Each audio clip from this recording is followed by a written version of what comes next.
Palakpakan na naman natin si Sara. Palakpak. Dapat maging proud tayo sa kanya dahil mag-ahay siya ng gunman na 5K lang. Palakpakan niyo.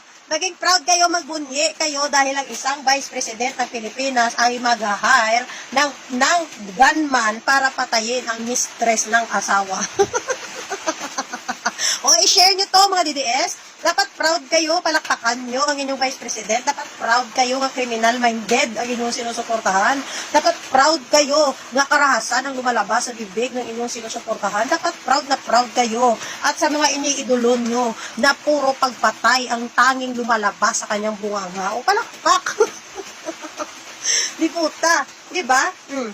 Mag-hire ng gunman, criminal. Kahit saan ang gulo, tingnan, criminal-minded talaga. Talagang nananalaytay sa kadugo-duguan nila. Yang lagi pag may hawak na may kukulo, pagpatay agad ang pumapasok sa isip. Pero pag tinanong mo, tungkol sa issue ng Pilipinas at sa nangyayari sa bansa ng Pilipinas, walang alam, walang maisagot, walang comment. Pero pag sinabi ng panangira, yara agad-agad may nasasabi yan, walang hanggan. O ano ang sasabihin niya, hindi niya pinag-iisipan. O mag-hire ng gunman, dapat dito sinusuportahan, pinapalakpakan, at dapat proud na proud ka bilang isang DDS na criminal-minded ang iyong sinusuportahan. I-share nyo sa Facebook nyo, mga DDS, i-share nyo.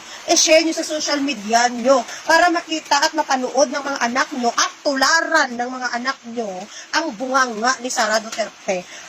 Dapat ito ini-share nyo to sa mga anak nyo. Pinapanood. Dapat ito, ipapanood yan sa mga anak nyo. Tingnan nyo, ito yung sinusuportahan natin. Napakagaling, no? Kay mag-hire siya ng gunman para pumatay. Napakagaling, di ba? Dapat maging proud ka kay Sara. Ganunin mo yung anak mo. Di ba gusto nyo si Sara? So, dapat proud kayo ipakita sa mga anak nyo na ganyan ang ugali ng sinusuportahan nyo. Dapat ipakita nyo sa mga anak nyo. Sabihin mo sa anak mo, tularan mo si Sara Duterte. Tularan mo ang mga Duterte. Kay iniidolo ko yan. Dapat maging Duterte ka rin. Ganyan din dapat ang ugali mo paglaki mo. Dapat ganyan kayo, DDS. Dapat ganyan yung gawin sa mga anak nyo. Di ba? Di ba grabe suporta nyo sa mga criminal-minded? Dapat ganyan, ipakita nyo sa mga anak nyo para sundin nila, gayahin nila, at tularan nila ang sinusuportahan nyo. Dapat ganun. Di ba, DDS, gusto nyo yung mga Duterte? So, ibig sabihin, gusto nyo din ang ugali nila at gusto nyo ipamana ang ugali ng mga Duterte sa mga anak nyo. So, dapat proud kayo na si Sara Duterte mag-hire ng gunman na 5K lang.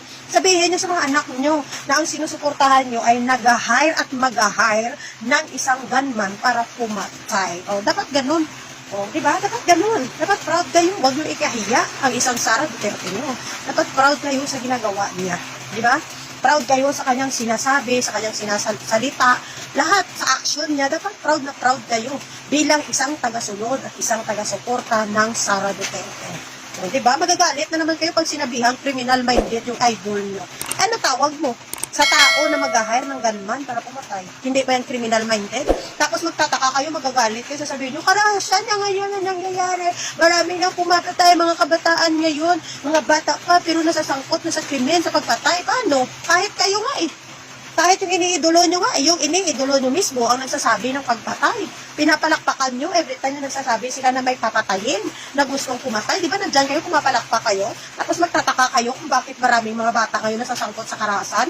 Paano hindi masasangkot sa karahasan? Kahit kayo nga, suportado at sinusuportahan ang mga utak kriminal.